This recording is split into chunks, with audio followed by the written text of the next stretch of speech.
a bit, so if others want to sit and have a further conversation, feel free to do that. Don't feel you have to rush out of the room ahead of time. So we're going to talk about women in cybersecurity and York University Markham Campus, and I am going to let Jonathan start us off with a presentation just so that everybody is starting from the same starting point about what we're talking about this afternoon. Jonathan?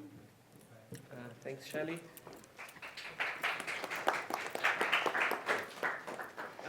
Okay, so the idea of what we want to present today is an experiment that we have been doing at York that has been very successful, and we're hoping to be able to showcase what has been working for us, and to be able to attract more people to showcase what we have been doing. So in essence, what this project is, we're calling this presentation Shaping the Future of Cybersecurity, Innovative University and Industry Partnerships at York. And what we have done in this case is we're working on a new program that is based on a model that has been used in Europe and in the UK, which is a model where students have what we call a work integrated learning model. So students take their university, 4 years of university while at the same time they are working in a regular full-time job. So the idea of this program is to combine the academic environment of a university at the same time as you start your career through workplace experience. So we have been working with this program already for the first year. This program has been in development for a long time.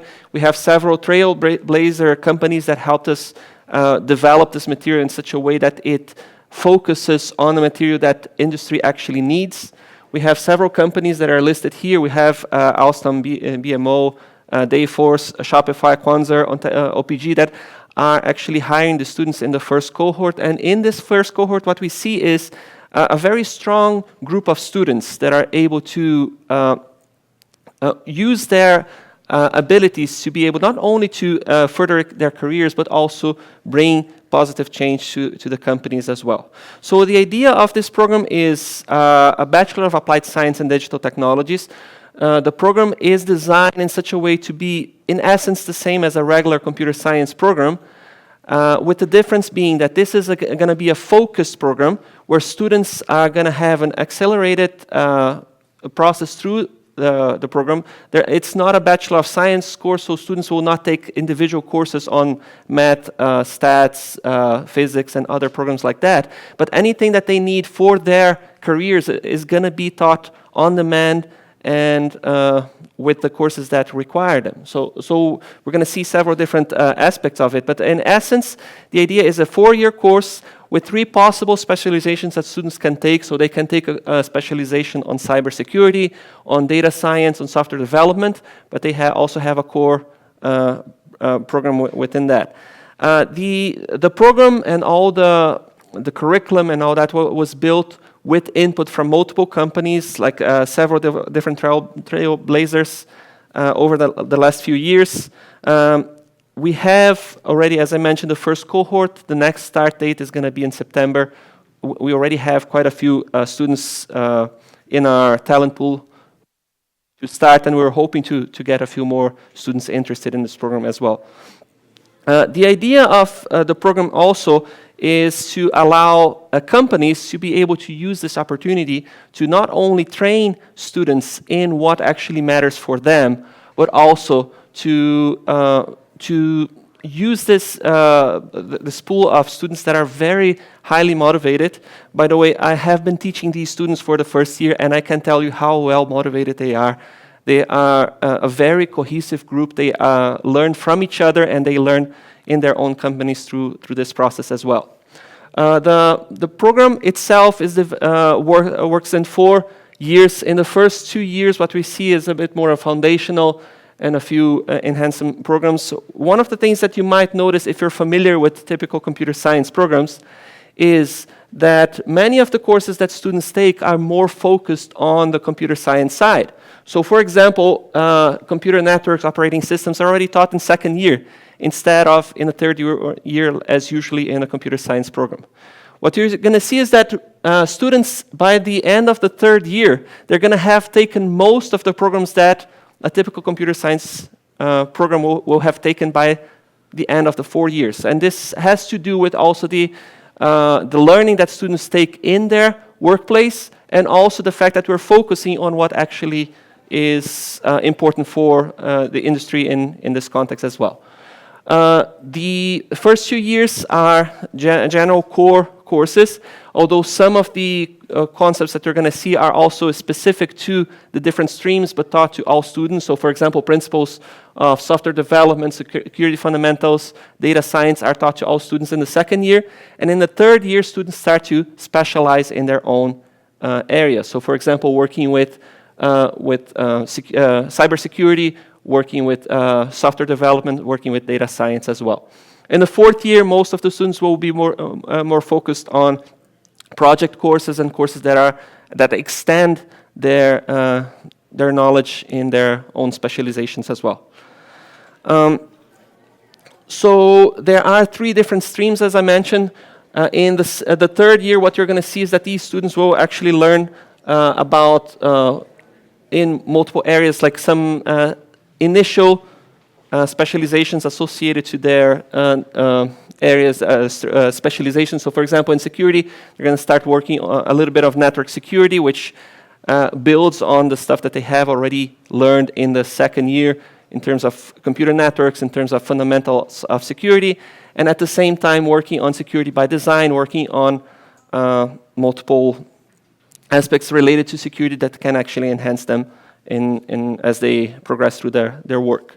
The fourth year then goes into a bit more specific areas associated to those different streams. I'm not going to bore you with all the details, but I'm happy to discuss all of those if you are interested. We're working very diligently on making sure that this program actually adapts to the newer requirements that students need in the context of these different programs.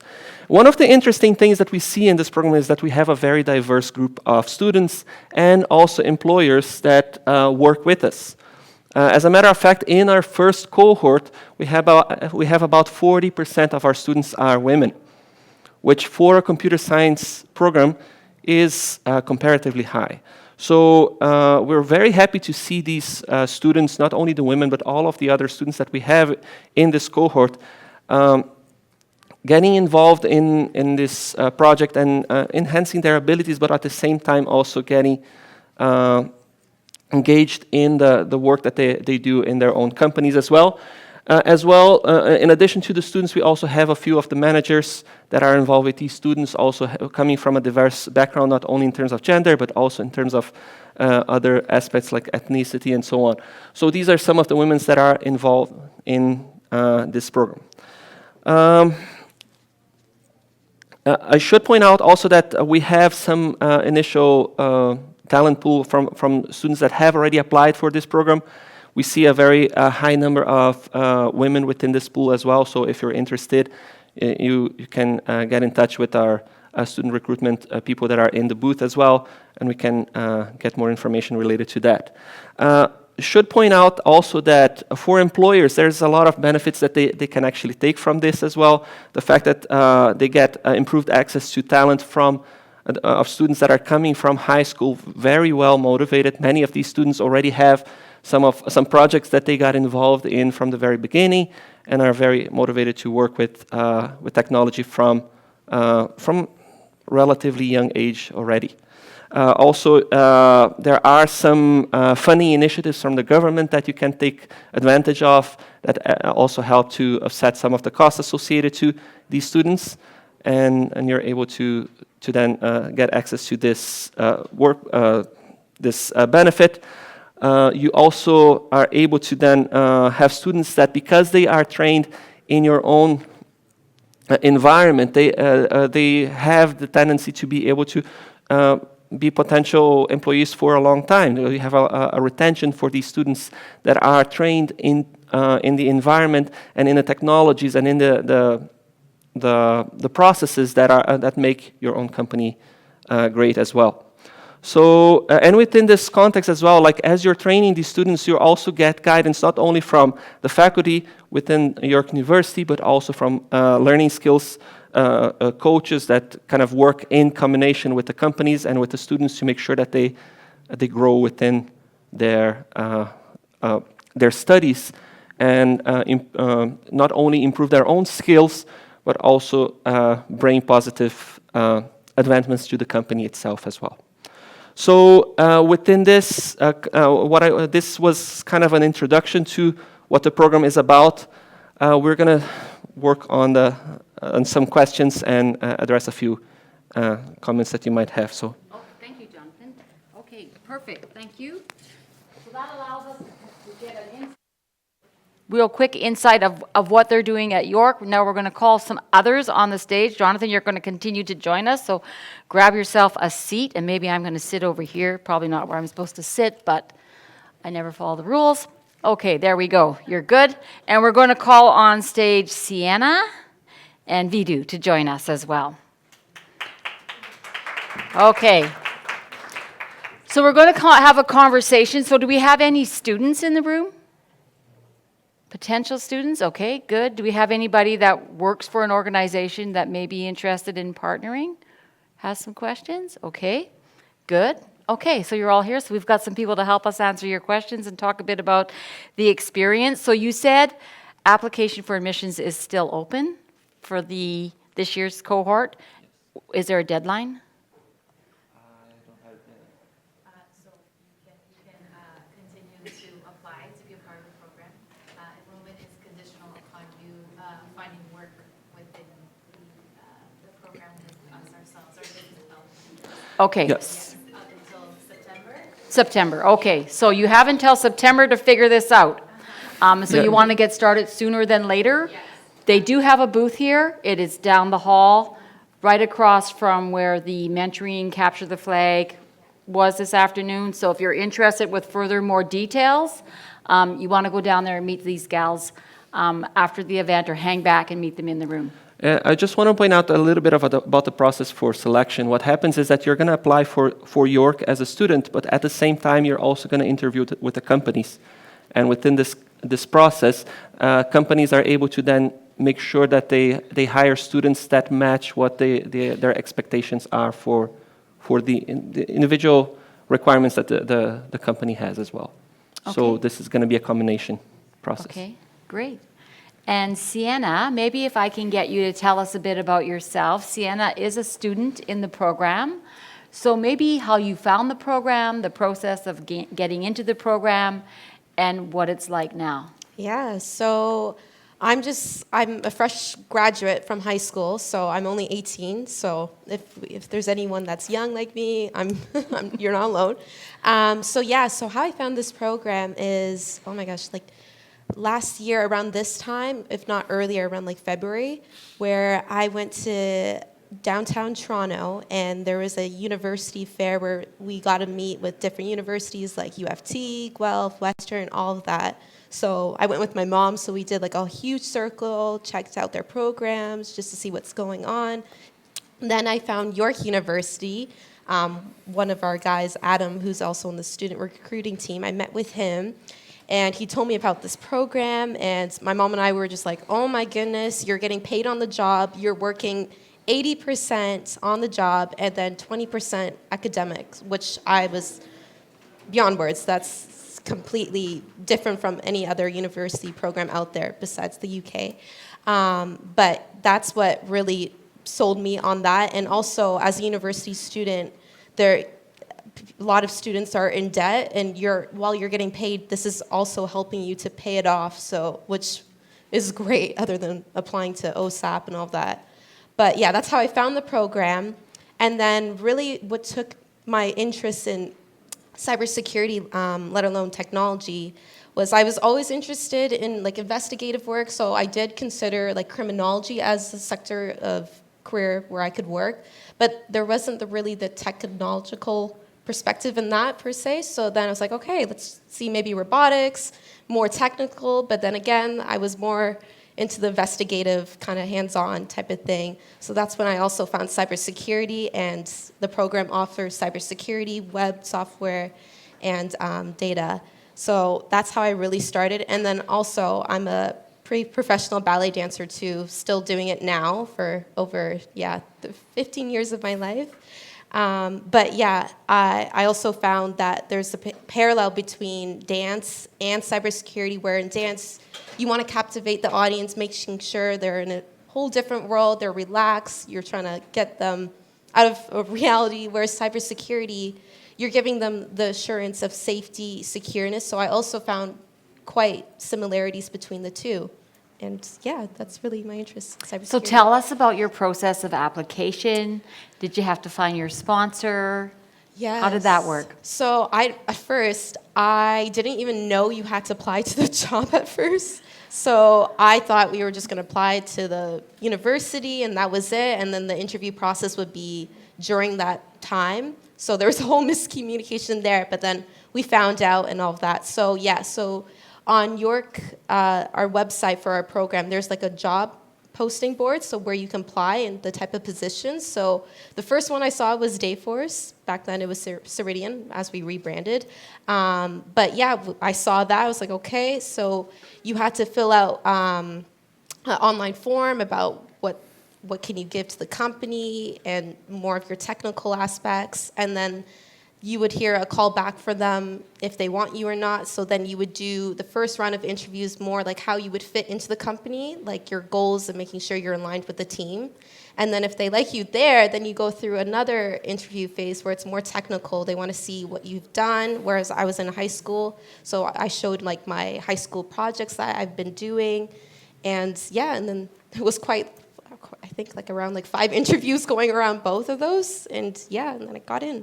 Super grateful for that too. So I hear you saying if you would have known you would have had to do all that, maybe you wouldn't have done More it. preparation. But the process sounds like it was very comfortable for you, and there was Yes. a lot of support going through it. So you weren't Right.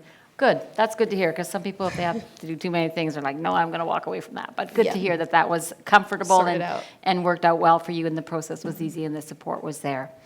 Okay, Vidu, tell us how you got involved with the program. Kind of what your role is, what you do, and how your involvement is with the program. Sure. So I work as a section head at Ontario Power Generation.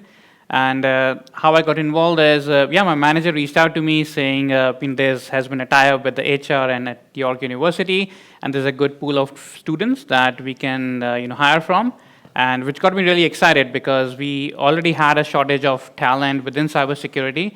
And especially after learning that, with this program, you get the flexibility of having a student for a longer duration. So it's at least 1 year, and if it works out well between the student and the company, it can be extended for maybe even up to 4 years if you need. So that has been one of the biggest challenges that we have had in terms of when we hire a student from a regular co-op program, the maximum we could keep them is 4 months to 8 months. And so we spend all those time in training them getting up to speed, understanding the technology, and coming in fairly young at 18 or 19, we are not expecting them to be in cybersecurity experts, but being new to that field and having that the talent to learn more and work hard. So that's probably the best part that got me excited, and we got through the interview process then. Okay, good. So it's working for you. Really good. Yeah, we love it. We just renewed the contract for an existing hear. student as well, so he's going to continue for at least 1 more year. And we are trying to see if we can hire more. It is restricted based on the budget, but at least for the next year's headcount, we have already requested to hire more students if we can, and hopefully if that gets approved, we'll continue that relationship. Oh, good. That's good to hear. It's good to see the partnerships happening, because if we're going to solve the issues around cybersecurity and have enough professionals, we can't keep doing things the same way. Where we have more jobs open than we have people trained to take them. So it's great to see, York University, other educational institutions as well, stepping up and changing the way we are playing the game, and also allowing employer partnerships to happen as well with students. It probably makes it somewhat easier, I think, for students, I would think, when they're in the process and being paid at the same time, because that's often another barrier for people entering. So tell us what it's like to do the studies and the work at the same time. From your perspective as someone who's working with the students, I know you said they're all engaged. What do you see as far as how do they fit that all in? Okay, so as an instructor, one of the things that we as a faculty team are trying to make sure that we keep in mind is we're trying to make sure that all of our assessments are what actually the word assessment actually means, which is to assess how a student is doing and not necessarily to kind of just do an exam just for the sake of an exam. So what we have is that all our students are assessed based on their knowledge, which can come from multiple forms. Can come from something that they've done in academia, could come from something that they've done at work, could come from something that they do in their own personal time. So if we're assessing them and they did something at work that aligns with what we're doing at the academia, they get the credit for that. So not only that, what we're doing is making sure that the learning that they are doing during their workplace is actually accounted for in our assessment of the students. At the same time, we're also keeping in mind that students are working in their companies in different time slots, so we make sure that all the delivery of the material is done in a flexible way. We have for most of the weeks, we have remote material, so students get access to the material online.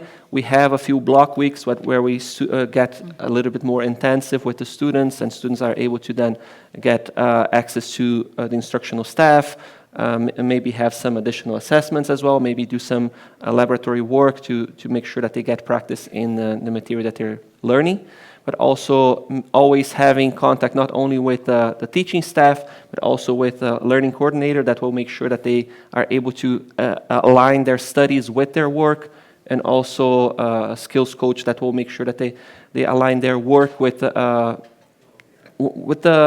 workplace that they're working with, and making sure that they stay healthy as well. Okay. That sounds like a nice place to go to school. Lots of oversight. So Sienna, from your perspective, the 80-20 rule, you're young, you probably have a social life. I like to have a social life. You also have a professional ballerina career that you spend your time in. How do you fit it all in? Yeah, I'm still actually working through that now. I'm questioning that myself, but it's possible. So nobody think not. But yeah, so. Yeah, I am a dancer, so literally by day, I'm at Dayforce doing my role as a product security analyst, and by night, I'm at the studio in Richmond Hills, and I live in Oakville, so quite a far ride going back and forth, and on top of that, I balance my studies. So I know at our workplace, at Dayforce, we have a separate day. Fridays, we have half days off, so we can study, focus all on academic work, which our employers are completely open to. So I mostly take those Fridays, especially to get all of our academic work done and all of that. And yeah, I also have 2 part-time jobs as well, which I do on the weekends. So yeah, I'm quite busy. So yeah, again, you guys can do it. It's quite possible because I'm all over the place. Just to get here too was crazy. But yeah, and then social life too. There's that too. So. Weekends and Fridays for me is the day. So she's a typical young person with lots going on in her life, and just, you know what they say, give somebody busy something to do and they'll fit that in as well. Right. So that's great. So Vitu, you hear all this and you're thinking, oh, 80-20, are they going to get through? We're investing our money. What were the things that you, decision-making that you used to say, this is a program that's going to work for us, this is a program that we want to invest in? What was that process like?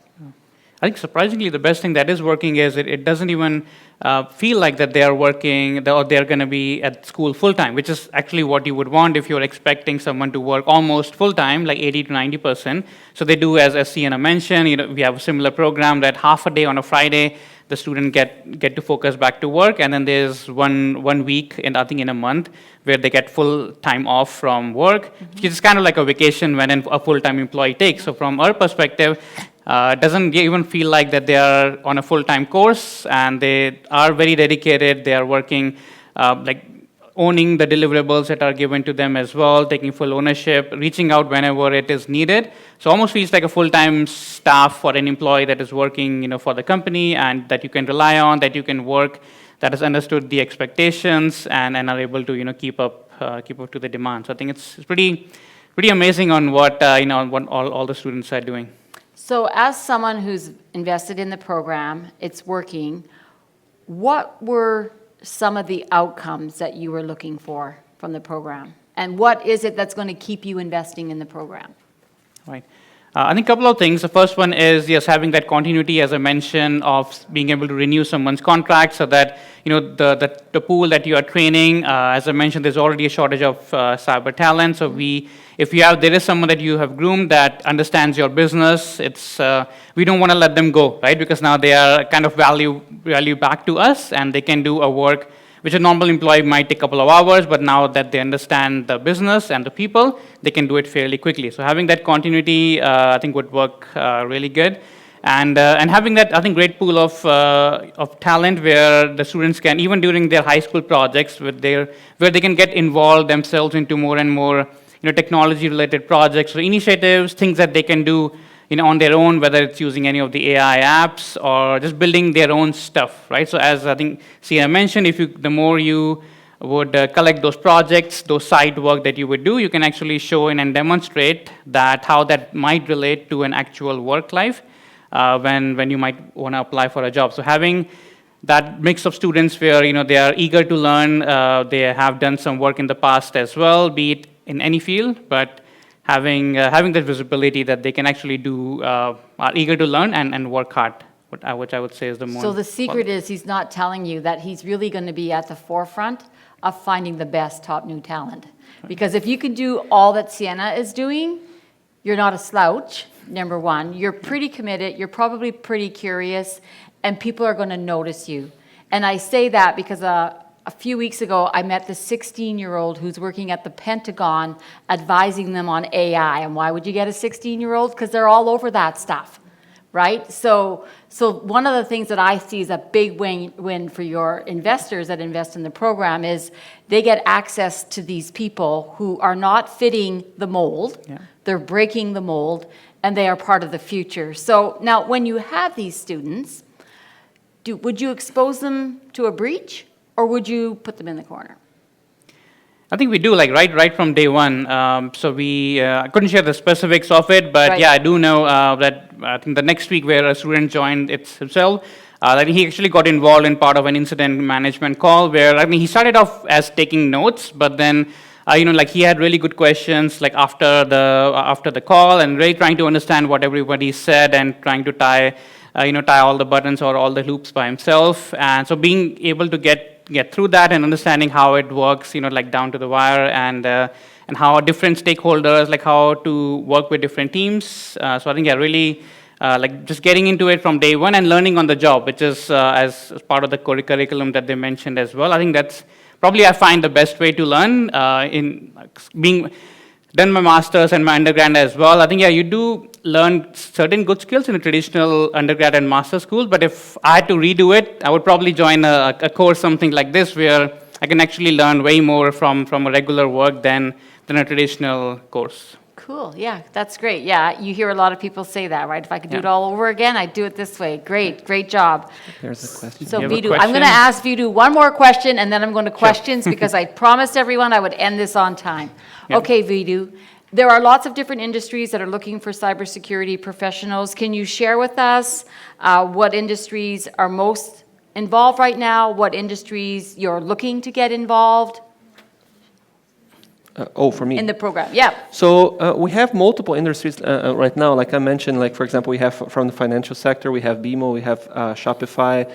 So one of the things that we see in terms of cybersecurity is that every kind, many kinds of industries nowadays need someone in cybersecurity. If you're dealing with anything that requires privacy, if you're dealing with personal information of users, you need someone that knows how to handle that information properly. If you're dealing with finances, if you're doing any kind of shopping and you're keeping information about clients' credit cards, you need to know how to do that, how to handle that information. If you're dealing with something that requires reliability, if we're working with utilities need to make sure that you have someone in cybersecurity, because especially if you have state actors that are trying to attack and get access to utilities nowadays, you need someone in there that is able to understand these issues. So any kind of industry that deals with anything related to privacy, to finances, to anything like that that is a potential target for people to get hold of information is someone that is an industry that would require information, or like someone in cybersecurity, someone that knows how to work with software development in a proper ways, knows how to handle all of the data that they have available and how to target that. Insurance is another example that comes to mind as well, which you're dealing with a lot of personal information, so you need to make sure not only how to handle the data that you have so that you can improve your services, but also making sure that that information is not leaked to others in a bad way. Yeah. Okay, thank you, Jonathan. Sorry, I called you Vidu. That was my fault. Sorry about that. So thanks for sharing. So you've had, the folks that are running the program, created the program, a student, Sienna, sharing her experience, Vidu sharing, why as an organization would we invest in this? Why do we want to keep on investing in this? What are the perks for us? All great things, I think, all very exciting. And I think it is the way of the world. It's the way we're going. And so for those who are in the room that thinks, hey, this might be something that I need to learn more about, like I said, the folks are here. They're going to remain behind when we're done. They have a booth here. Please reach out to them, have a conversation. And we did have a question. Yeah, a couple of questions. So I represent a college that runs a cybersecurity programming. Thank you. This line. I represent a college that has a cybersecurity program, and this is a good innovative approach. I've seen other colleges that have done workplace integrated learning. So I have a question from the employer side. You're taking in students, and the workplace integrated learning starts from the get-go, almost, right? Mm-hmm. Yep. Do you ever have concerns that your students don't have a sufficient base knowledge of the subject area to be of any real value to you in the workplace? Right. Yeah, I think it's a valid question. I think to begin with, we had this hesitation that, oh, hey, you have someone, let's 17, 18-year-old, fresh out of high school, would they be able to do the day-to-day or not? So I think the way that we tackled that was starting from the base, right? So there's always a lot of work, starting off even with the bare admin tasks that might be involved within the cybersecurity field. So having them, maybe run one of our governance, risk, and compliance tool, where maybe the way that they would start in the first couple of months is just data entry. But then slowly from that, getting them involved in an incident call where they are taking notes. But having them, learn from each day, each week, having a touch point with them. So I have regular touch points with one of my own students. So where I think every 2 weeks we just meet for 15 minutes. Okay, what did you learn? What could have been done better? And what is it that you would want to do? So where we have those regular touch points, where if any additional context needs to be given, anything additional, so we kind of groom the talent as they grow, and then have them, again, not throw into the fire alone, but being there with us, working, starting off with slow and easy to do tasks, but as we see that they are ramping up, then we ramp up the workload and the tensions as well that might come with it. But generally, I think it's been pretty smooth.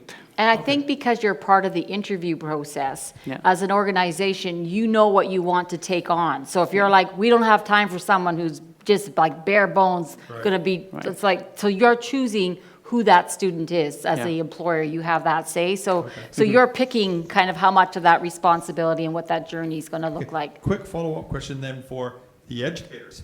Tell me about how the employer relationship has an impact on the shape of your program. Does your program evolve based on the employer relationships? So one of the things that we're trying to do is make sure that the students get exposed to the work and the studies in such a way that they grow in their academia. So as an instructor, I don't have direct access to the employers, but I have it indirectly either through the students or through our I forgot the term. Yeah, from Jenny, skills coach. So what we see is that we always have this feedback where basically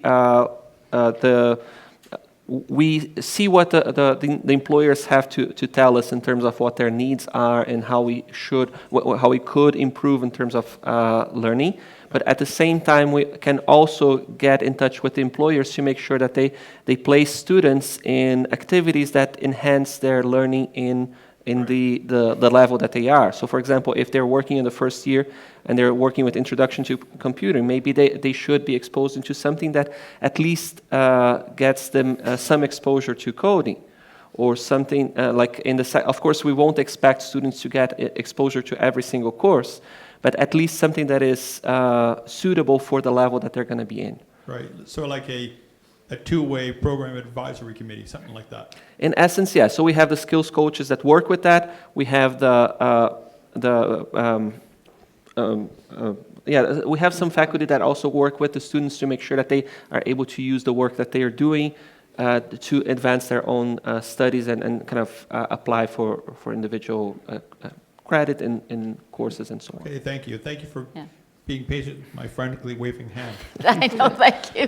And I'll just add to that. I think I the way think- we work with them is like we do give good and honest feedback as well. Like the way we do it is like use the sandwich approach, where we just don't always want to keep it goody what has been going well, but we do give feedback where what are the things that the student can do better, work even better, and even like directly to them, because they also know that it's for their own good. So then we ended up with something nice as well. So just like a sandwich, and which helps them really grow that talent fast. Yeah. So monitoring for success on all sides, because the program's not successful unless the employer is happy, the student's happy, and York is happy with the program that they developed to see the success. So that's I mean, it's clever. It's how you do it, because you want to ensure success and ongoing building of the program, and you want great stories to come out.